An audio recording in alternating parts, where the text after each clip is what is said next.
C'est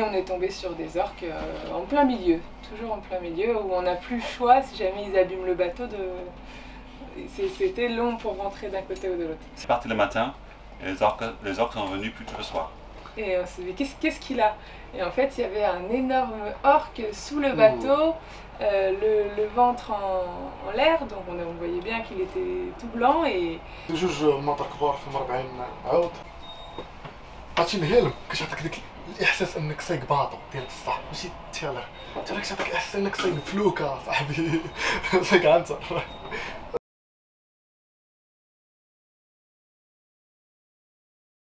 ياو سلام الله عليكم خوتي البحاره، مرحبا بكم معنا اليوم في الابيزود الثاني من بحاره بحالنا. اليوم يا محاسن الصدف كما كنقولوا يكتب لنا اننا نصوروا في واحد الباطو اللي كان واحد من الانواع اللي خلانا باش نبداو السايلين. هذا النوع سميتو الكاتاماران، ماشي بحال المونوهول اللي صورنا في الابيزود الاولى. يلا نخليكم معنا نشوفوا.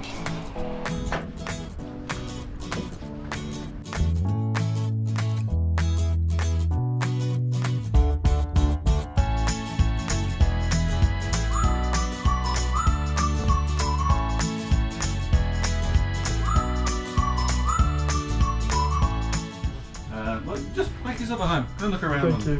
Do what you want. Oh.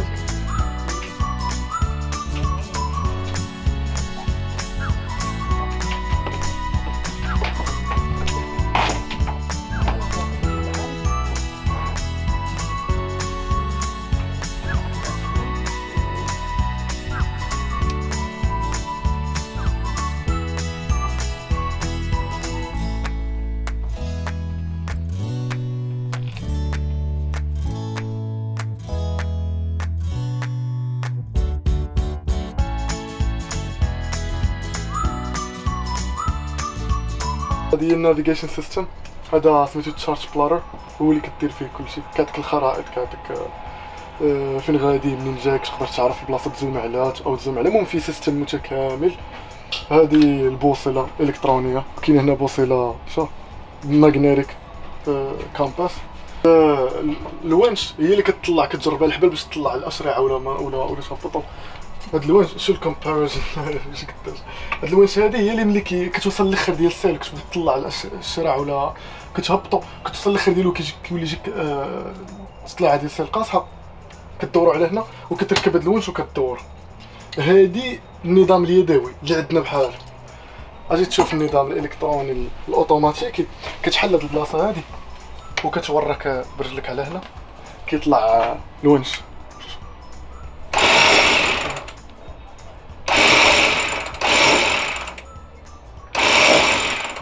more practical. It's more practical. هاد ديالنا ستيشن، هنا ملي كيصاوبوا الباطو كيما قلت لكم كاينين شي باطوات ما عندهمش تيلر، عندهم الهيلو، هادي مشهور. هادو جوج مناطق كبار في 40 عود، من هنا كتشوف كلشي وكتصور. Hello, I'm Daniel. This is Aurora, and this is Magellan. We are the crew of Antipodes. Mahaba. So I'm from New Zealand. Aurora is from Brittany in front. We met in extreme circumstances during the COVID epidemic. So 3 years ago now. Lagoon 400 is 12 meters, 40 feet long, and 7.2 meters wide. So it's a very wide catamaran. It was made in 2011, so it's more than 10 years old now, and it has two 40 horsepower diesel engines. We really like the boat because it's almost like an apartment on the sea. We feel very comfortable when we're in the marina like now, but also when we're at anchorage and when we're travelling as well, when we're sailing. It's very flat, very stable. When we bought it in Turkey in 2021, the start of 2021 in January, in the middle of winter, and we took the plane in the middle of COVID, and we flew to Turkey, and we saw this boat, and it was a bit tired. It had been rented for many years, so it needed a lot of love. So we bought the boat, and we spent a lot of time repainting, redecorating, fixing the engines, changing a lot of stuff, making it safe. And then we felt good about that, we started sailing and we left Turkey in April and sailed for, it's still in the middle of COVID, so we sailed for more than 5 days, all the way to and Aurora told me very early that she had dreamt about crossing the Atlantic. Just crossing the Atlantic. Just crossing the Atlantic.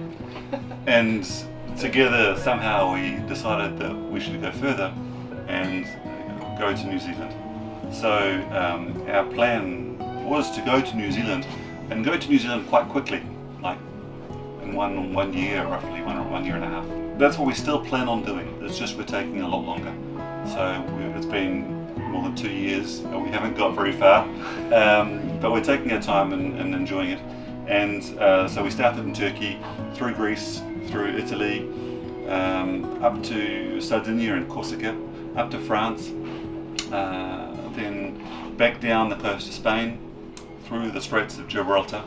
Spent some time on the coast of Portugal, which is called the Algarve, which is beautiful. In September last year, we crossed back down to Rabat, where we're staying now. In July, our plan is to continue the trip, again slowly, and we will sail to the Canary Islands. From there, it'll be Cape Verde, and then across the Caribbean.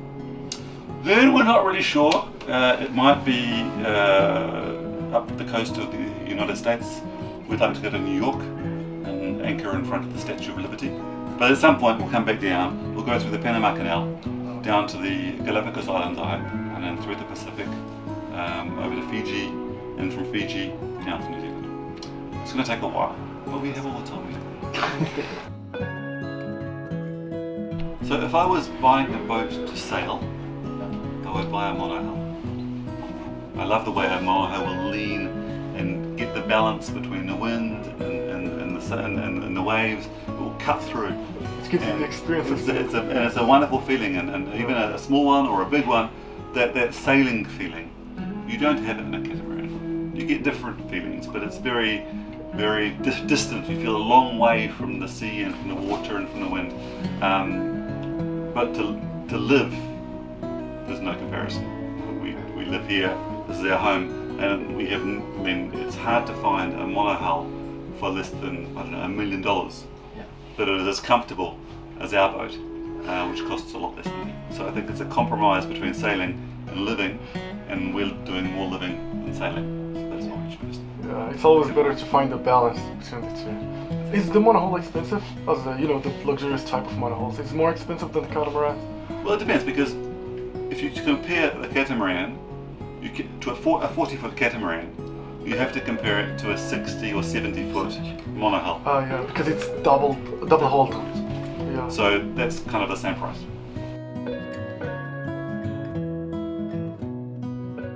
On a quitté le Portugal en sachant qu'il y avait forcément la possibilité de tomber sur des orques entre le Portugal et le Maroc.